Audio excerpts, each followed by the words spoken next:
اس episode میں ہم بات کریں گے کہ سچ اور فریب پر مبنی مذہبی دعووں میں فرق کیسے کیا جائے۔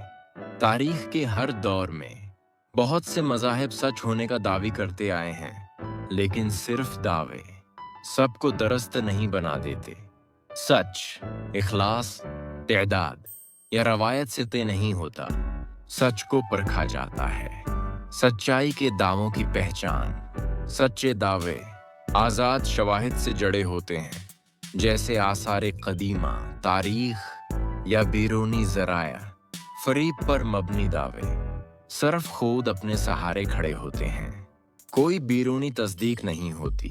ایک سچا دعوی اصولی طور پر غلط ثابت کیا جا سکتا ہے۔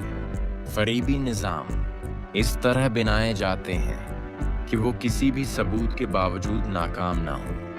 ہم آہنگی اور تضاد: سچ ہم آہنگ ہوتا ہے، اس کے اجزاء آپس میں بغیر تضاد کے جڑے ہوتے ہیں۔ فریب پر مبنی دعوے مسائل حل نہیں کرتے، بلکہ ان پر پردے چڑھاتے ہیں۔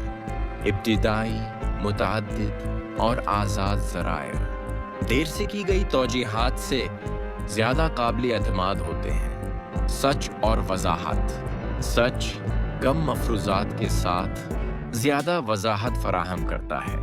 فریب دعوی کو بچانے کے لیے مزید تہیں جوڑتا ہے، حقیقت کو سمجھانے کے لیے نہیں۔ خوف بمقابلہ عقل: جب سوال کرنے کو برائی، تکبر یا خطرہ قرار دیا جائے تو سمجھ لیجئے وہاں عقل کی جگہ خوف نے لے لی ہے۔ آخری اصول: ہر عقیدے پر ایک ہی معیار لاگو کریں، اپنے عقیدے پر بھی۔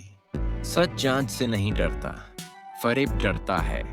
مضبوط عقائد تنقید کو دعوت دیتے ہیں، کمزور عقائد اس پر پابندی لگاتے ہیں۔